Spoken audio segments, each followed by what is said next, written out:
इन्होंने कहा था महंगाई घटाएंगे, किसानों की आय दुगनी होगी। बताइए, किसानों की आय दुगनी हुई? महंगाई बढ़ी है कि घटी है? अभी धनतेरस था, बर्तन खरीद पाए थे? ये ऐसा होना चाहिए कि त्योहार आ रहा है और घबराहट हो कि भाई त्योहार आ रहा है, लिपाई पुताई करनी है, खाना बनाना है मेहमानों के लिए, पटाखे खरीदने बच्चों के लिए, और घबराहट होनी चाहिए कि कैसे करेंगे। ये परिस्थितियां हो गई हैं आपकी। यहाँ पे आपके लिए कुछ नहीं किया है इन्होंने। किसानों को देखिए, खाद, बीज, ट्रैक्टर, हर चीज पे टैक्स, डीजल पेट्रोल के दाम आसमान छू रहे हैं, आपको कोई राहत नहीं। आपके कर्ज माफ करने की बात उठती है तो कहते हैं पैसा नहीं है।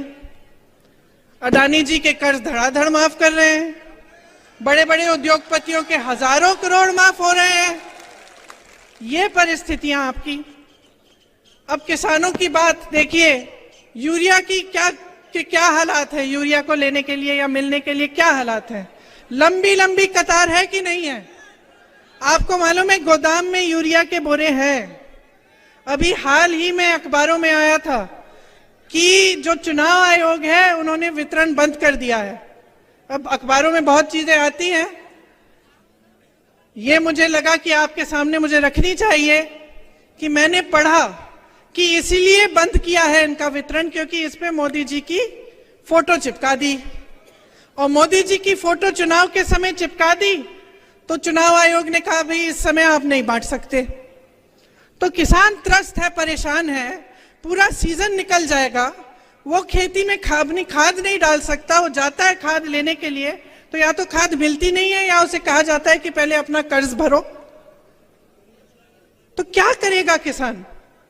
महंगाई से परेशान है। जैसे मैंने कहा, डीजल, पेट्रोल, टैक्स, सब कुछ, जितनी भी चीजें हैं, ट्रैक्टर है, खाद है, कुछ भी है, उस पर टैक्स है। डीजल पेट्रोल इतने महंगे हो गए, ऊपर से खाद नहीं मिलता।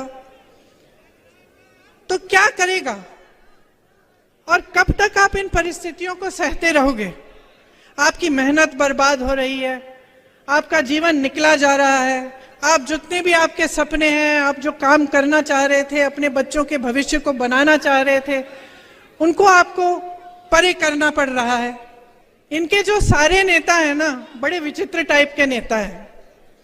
पहले तो हमारे सिंधिया जी, जानते हैं,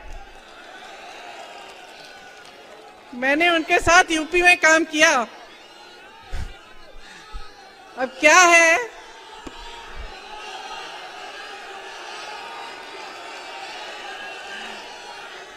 कि कद में थोड़े छोटे पड़ गए हैं? लेकिन अहंकार में तो भाई वाह भाई वाह। जब हम काम कर रहे थे यूपी में काम कर रहे थे तो देखो, यूपी वालों की, तो हम भी यूपी के हैं, आदत है हम लोग शिकायत, गुस्सा, नाराजगी सब निकाल देते हैं। महाराज बोलने की आदत नहीं है। लेकिन भैया उनके पास जो भी कार्यकर्ता जाता था कहते हैं दीदी कि हम क्या करें, महाराज महाराज कहना पड़ता है, हमारे मुंह से नहीं निकलता तो फिर कुछ काम ही नहीं होता हमारा। वैसे उन्होंने अपने परिवार की परंपरा अच्छे से निभाई है। विश्वासघात तो बहुतों ने किया है, लेकिन इन्होंने ग्वालियर और चंबा की जनता के साथ विश्वासघात किया है। आपके पीठ में छुरा भोंका है, बनी बनाई सरकार को गिरा दिया। और वो बनी बनाई सरकार आपकी थी, आपने वोट दिया था उसके लिए। 3.5 साल से इस सरकार ने आपको 21 रोजगार दिए हैं। वो सरकार कांग्रेस की थी। मैंने जैसे कहा, छत्तीसगढ़ में देखिए बेरोजगारी का दर क्या है। आप ही के साथ धोखा हुआ है। इनकी नेताओं की बात कर रहे हैं तो दूसरे यहाँ के आपके गृह मंत्री महोदय जी की हो जाए। काम है कानून का पालन कराना। पता चला कि दिन भर पिक्चर देखते रहते हैं, कौन क्या पहना है उसकी बड़ी चिंता रहती है इन्हें। आपके पास कपड़े लत्ते नहीं हैं, आप कुछ खरीद नहीं पा रहे हैं, आप किसानी खेती में कमा नहीं पा रहे हैं, इसकी कोई चिंता नहीं है। आगे चलिए, विश्व प्रसिद्ध महान अभिनेता श्री शिवराज चौहान उर्फ मामा जी, एक्टिंग में तो अमिताभ बच्चन के कान काट लें, लेकिन जब काम की बात होती है तो फट से असरानी का रोल पकड़ लेते हैं। और मोदी जी का तो आप पूछिए ही मत। मोदी जी का क्या कहना, देश के पहले ऐसे प्रधानमंत्री हैं जो परमानेंट अपनी ही पीड़ा में परेशान रहते हैं। कर्नाटका गए, बड़ी लंबी लिस्ट ले गए कि भाई मुझे इतनी गालियां दी हैं, यहाँ भी कहने लगे मुझे इतनी गालियां दी हैं, रोते ही रहते हैं। लगता है आपने वो सलमान खान की पिक्चर देखी है तेरे नाम, उसमें सलमान खान शुरू से अंत तक रोते ही रहते हैं। मैं तो कहती हूँ मोदी जी के लिए भी पिक्चर बना देते हैं, उसका नाम रखेंगे मेरे नाम।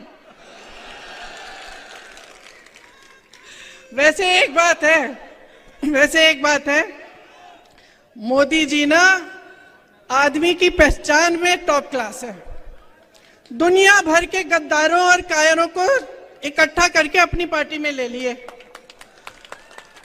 मुझे तो बेचारे आरएसएस और भाजपा के जो अच्छे कार्यकर्ता हैं, जो सालों से संघर्ष कर रहे हैं अपनी पार्टी के लिए, उन पे तरस आती है कि क्या पता ये कायरों की सेना ही उनकी पार्टी को चलाने ना लगे।